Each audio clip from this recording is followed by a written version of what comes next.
starting with the next video for the function. Here we are learning a program to find the Fibonacci series using function. I hope you are well aware of what a Fibonacci series is.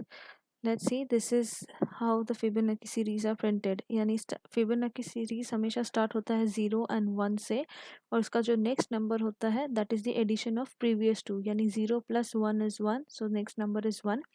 उसका next number will be addition of previous two, so it is 1 plus 1, that is 2. So 0 और 1 से start होगा. Third number is 0 plus 1, that is 1. Fourth number is 1 plus 1, that is 2. Fifth number will be 2 plus 1, that is 3. So this is the logic for Fibonacci series, and same logic you have to apply in programming as well. So let's see how it starts. यहाँ पे मैंने void fib करके एक function बनाया है. void इसके लिए लिखा है क्योंकि fib वाले फंक्शन से ही हम डायरेक्टली प्रिंट करने वाले हैं और कुछ भी मेन को वापस रिटर्न नहीं करने वाले हैं. तो प्रोग्राम हमेशा मेन से स्टार्ट होगा. एक वेरिएबल लिया है n, ये डिक्लेरेशन है फंक्शनल का. The optional line print f enter a number.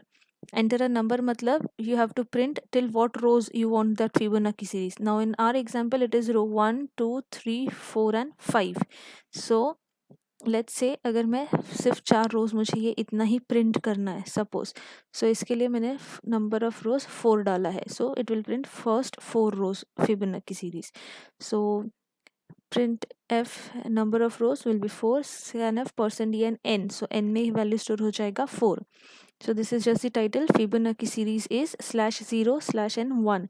So इसका मतलब है कि हम ऑलरेडी 0 and 1 प्रिंट कर चुके हैं ये वाले प्रिंटफ स्टेटमेंट से. Fibonacci सीरीज /n0 यानी 0 प्रिंट होगा, /n1 मतलब नेक्स्ट लाइन में 1 भी प्रिंट होगा.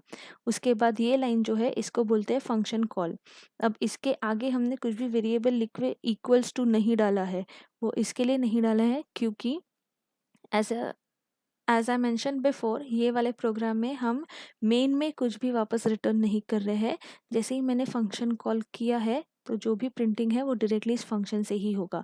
So as you can see fib and fib same function नाम है. एक ही पैरामीटर एक्सेप्ट कर रहा है इंटीजर का. यहाँ पे भी एक ही पैरामीटर दिया है. सो इन दिस केस ये वेरिएबल और मैंने ये वेरिएबल सेम रखा है. जैसा मैंने पहले भी कहा था you can keep it same, that is no big deal. So उस लाइन के बाद फंक्शन सीधा जंप करेगा यहाँ पे जंप करने के बाद it is accepting that number. So n में जो भी वैल्यू स्टोर है 4 वो यहाँ पे आ जाएगा. हमने 3 वेरिएबल लिए हैं A B and C.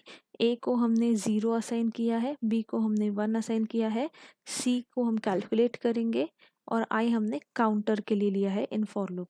So the for loop starts over here for i equals to 1, i less than equals to n minus 2 i plus plus. ये 3 स्टेटमेंट्स है. सो पहले आई को 1 वैल्यू असाइन करेंगे. I less than equals to n minus 2. अब n minus 2 इसके लिए लिखा है क्योंकि हम टोटल 4 रो प्रिंट करने वाले हैं और 4 में से हमने ऑलरेडी 2 रोज प्रिंट कर दिए हैं लास्ट प्रिंटफ स्टेटमेंट में. सो बचा अभी और 2 रोज. सो इसके लिए यहाँ पे n minus 2. So if I am printing number of rows as 4, so it is 4 minus 2 is 2. तो वो और 2 ही रो प्रिंट करेगा, अदरवाइज अपना सीरीज गलत हो जाएगा. सो इसके लिए यहाँ पे n माइनस 2 लिखा है. So it is 1 1 less than n minus 2 is 4 minus 2 is 2. So the condition will be 1 less than equals to 2. तो कंडीशन ट्रू है. तो जब जब कंडीशन ट्रू है we are doing c is equals to a plus b. Now a में value था 0, b में value था 1. So 0 plus 1 is 1. So c will store value 1 and then we are printing the value for c. So it will print 1 over here. फिर उसके line में हम क्या कर रहे हैं, a equals to b, b equals to c.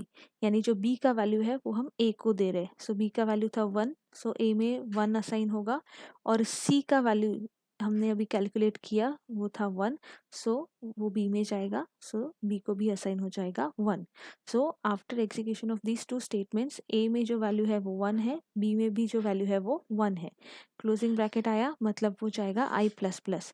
So i का value 2 हो जाएगा. So 2 less than equals to 2. The condition is true. तो वापस नीचे जाएगा, a प्लस b करेगा.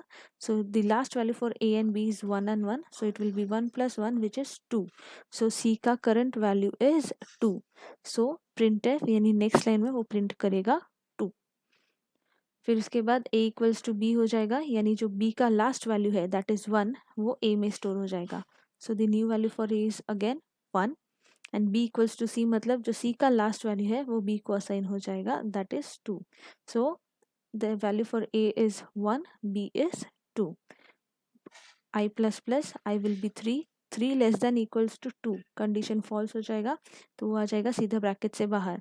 ब्रैकेट से बाहर आएगा तो पता चलेगा कि ये भी क्लोजिंग ब्रैकेट है, which means this is the end of the function. So it will return to the main function over here which is the end of the program. So the end, at the end the output for the program will be this 0 1 1 and 2. So this is all about Fibonacci series using a function.